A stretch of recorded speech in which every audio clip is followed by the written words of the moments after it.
Les rendez-vous GloryDev, animés par Laurent Coupeau. Bonjour, nous sommes sur la chaîne GloryDev, entreprise dans le numérique. Aujourd'hui, nous recevons Jonathan, gérant de Eclipsi Media. Bonjour Jonathan. Bonjour Laurent. Alors, je te fais venir parmi nous. D'ailleurs, je vois que tu nous as amené des biscuits. C'est petit message subliminal aux autres guests.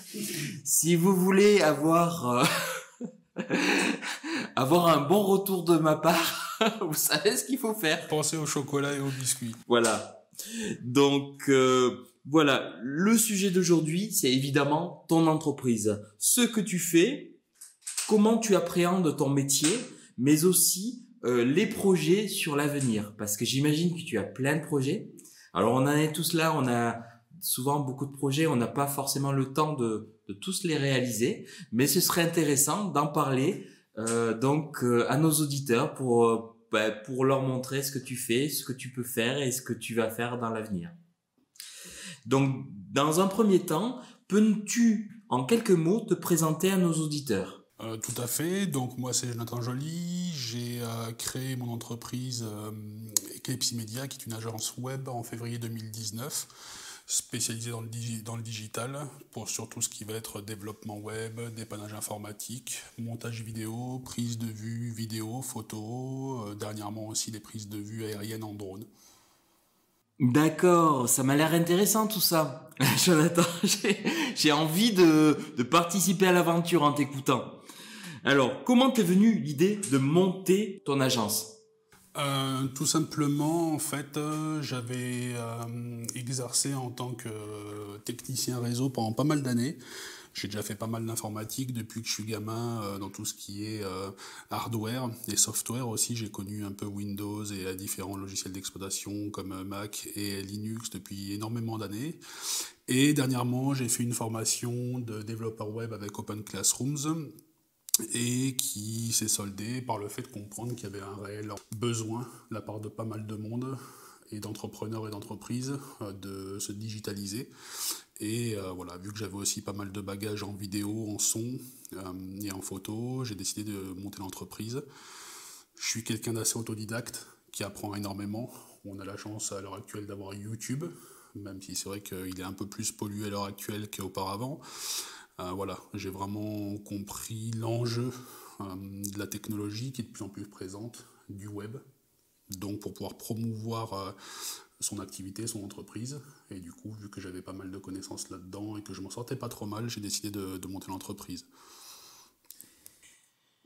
Donc j'imagine, quand je t'entends parler, j'imagine que ça marche bien l'activité. Ça va, c'est pas trop mal, surtout depuis le confinement. Voilà.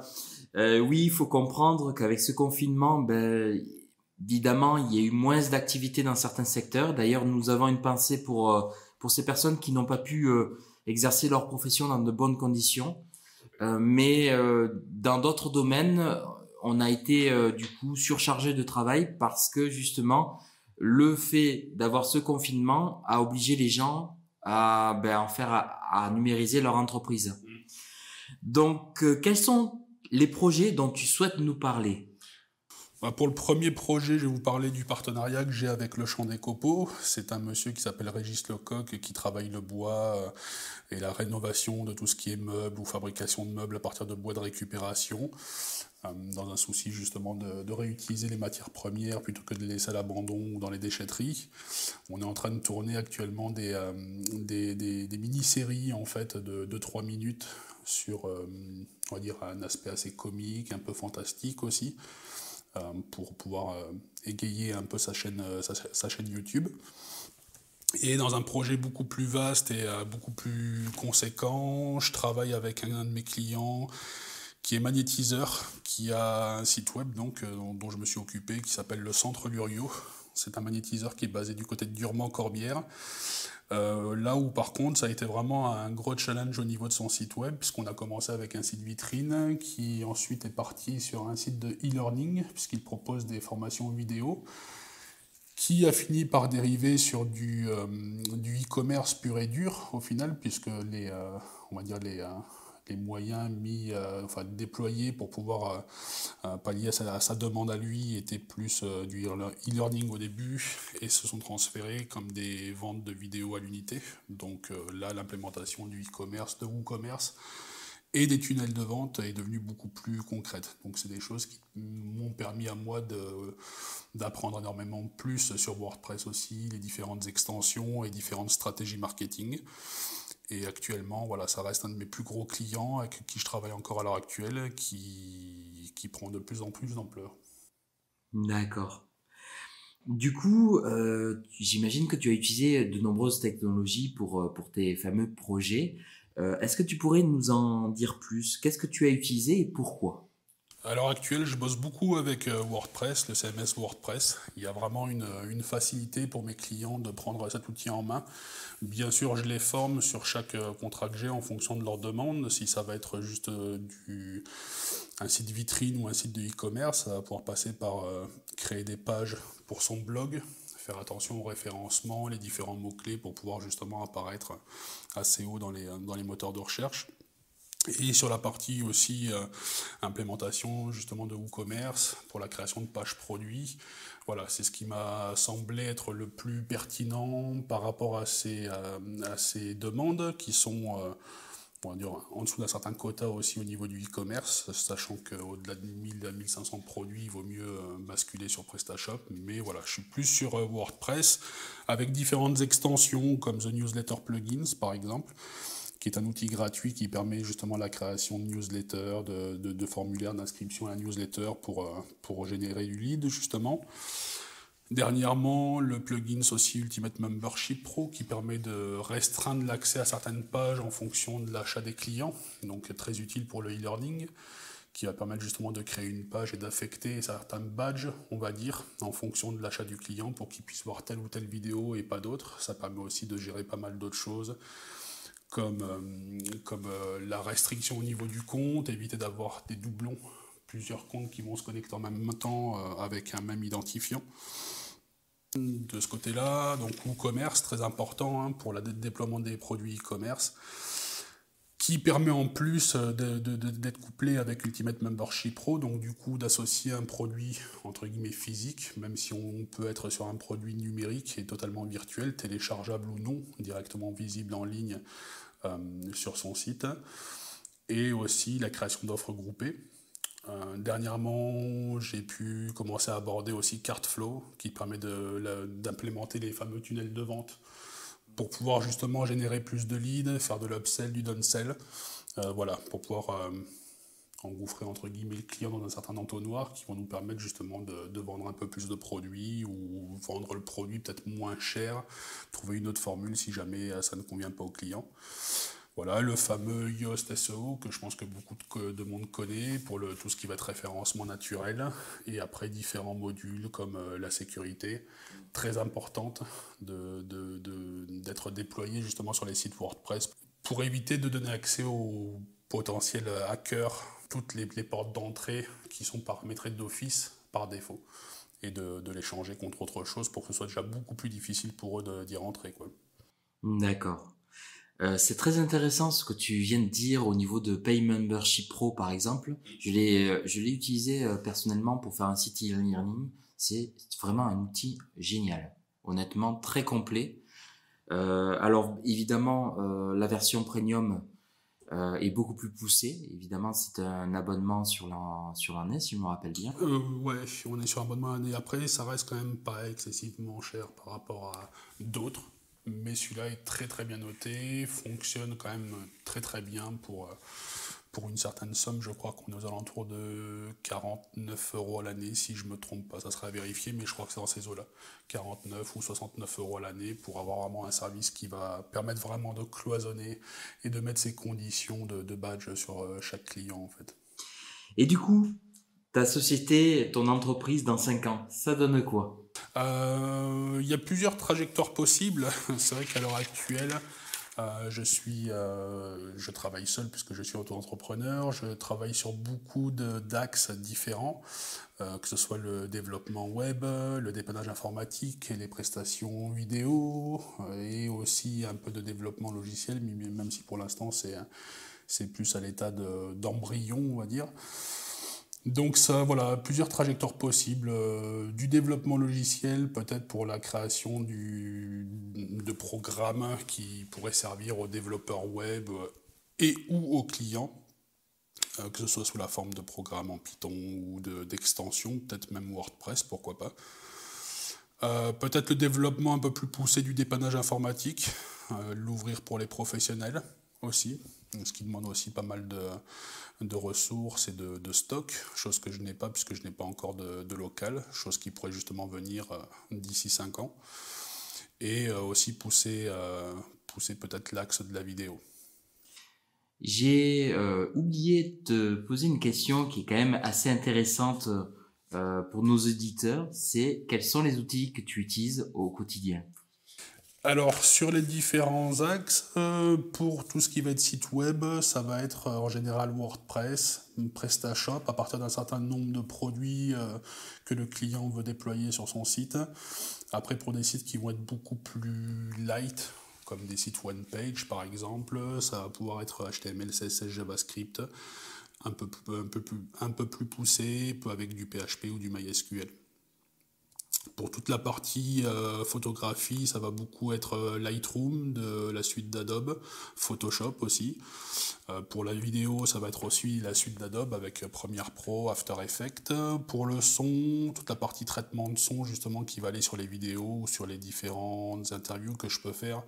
On va être aussi sur le logiciel Audition d'Adobe ou des fois aussi Audacity en fonction du projet, si c'est juste une petite piste audio.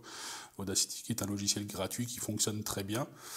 Et pour la partie design, encore une fois, les logiciels de la suite d'Adobe comme Illustrator, InDesign, Photoshop et autres. D'accord, tout ça, c'est vraiment, il y a vraiment beaucoup d'outils et franchement, il y aurait aujourd'hui une entreprise qui ferait un logiciel qui regrouperait tout ça, j'achète tout de suite. C'est justement le cas avec la suite d'Adobe. C'est vrai qu'il regroupe énormément de logiciels sous une seule et même licence. C'est des logiciels qui sont très performants, qui ont tendance souvent à bugger aussi suite aux maintes mises à jour qu'ils font très régulièrement. Donc ça nous permet, quand on prend leur abonnement, d'avoir le bundle par exemple et d'avoir toutes les mises à jour au fur et à mesure. Mais c'est vrai que ça c'est un point un peu négatif par certains moments parce qu'on peut se retrouver avec une nouvelle version de Premiere Pro par exemple, qui du coup va planter sur certains points et qui va poser problème pour le projet. Donc des fois ça écrase l'installation de l'ancienne installation de Premiere Pro qu'il y avait, il faut le retélécharger, rebasculer le projet, donc ça c'est un petit point négatif. Mais dans l'ensemble, justement, la suite d'Adobe est très très performante et permet de toucher vraiment de plus en plus de domaines, surtout dans le nôtre, sur la digitalisation, les podcasts vidéo, l'audio, tout ça, c'est vraiment quelque chose de très performant. Est-ce que tu connais la suite Affinity? Pas du tout. En fait, Affinity, c'est une boîte, une petite boîte qui veut concurrencer Adobe. Pour le moment, bon, il y a du chemin à faire, mais ils avancent petit à petit. Et là, ils ont sorti 3 logiciels de 50 € par logiciel. Qui en fait qui sont les équivalents d'InDesign, Illustrator et Photoshop. D'accord, intéressant. Donc voilà, c'est une alternative. Alors l'intérêt bien sûr de ces podcasts, c'est bien sûr de donner des idées aux gens qui nous écoutent et bien sûr de leur montrer toutes les alternatives qu'ils peuvent avoir. Alors, as-tu des projets que tu aimerais réaliser et pourquoi ? J'en ai plein, mais particulièrement justement les mini-séries vidéo sur YouTube pour pouvoir déjà d'une apprendre un peu plus aussi au niveau des techniques de prise de vue, de réalisation. C'est des choses justement que je suis déjà en train de mettre en place avec mon collègue du Champ des Copeaux. Donc voilà, des mini-séries avec des thèmes variés, souvent en rapport aussi avec ce qui se passe à l'heure actuelle un peu partout dans le monde, mais aussi plus précisément en France. Donc des petites séries axées comédie, épouvante, fantastique un peu aussi, ou les deux ou les trois en même temps. Voilà, utiliser vraiment des techniques du cinéma d'autrefois, de travailler plus sur le suspense, le psychologique, plutôt que de tabler uniquement sur les effets spéciaux, même si je les utilise et que c'est très bien aussi pour agrémenter le tout, mais revenir un certain cinéma que je trouve qu'on a du mal à trouver à l'heure actuelle, où voilà, on fait réfléchir un peu la personne plutôt que de lui donner que des choses très belles et très lisses et très, voilà, très peaufinées, rester dans un truc un peu plus, on va dire, dérangeant psychologiquement, si on pourrait dire, quelque chose qui, voilà, qui va vraiment faire réfléchir la personne, un peu comme la voix active et la voix passive sur la rédaction de contenu web. Voilà, permettre à la personne qui va regarder ces mini-séries-là de réfléchir du coup et du coup de s'identifier à ce qui est en train de se passer. Ça, c'est le projet que j'aimerais vraiment développer le plus possible. J'ai hâte vraiment de voir ça. J'espère que ça va se faire parce que ça m'a donné envie de regarder. Très bientôt, il y aura le premier essai du coup sur la chaîne de mon ami Le Chant des Copeaux sur YouTube, où il y aura la première petite partie qu'on a fait, qui est vraiment la toute première, le tout premier tournage. On est un peu au balbutiement, hein, et pour l'instant on se cherche justement, parce qu'on n'est pas acteur, on n'est pas forcément réalisateur expérimenté ou autre, donc voilà, ça sera la première partie qui sortira normalement bientôt, d'ici mi-avril. Donc tu baignes dans la culture et dans le cinéma, dans le théâtre, Franchement, moi je sais pas ce que pensent les auditeurs, mais je saurais vous. Il y aurait peut-être quelque chose à faire au niveau des clips, au niveau c'est une autre façon de présenter votre travail que de faire appel au service de Jonathan, parce qu'il va vous mettre en lumière. Ça, c'est vraiment intéressant. Moi, j'ai toujours aimé réussir tout en sublimant le travail de l'autre. C'est vraiment le but. Vraiment le but qui est le plus intéressant quand on travaille avec des professionnels. Je sais pas ce que t'en penses, Jonathan, c'est de voir des étoiles dans les yeux de l'autre quand il a quelque chose qu'il attend, et c'est ça. Voilà.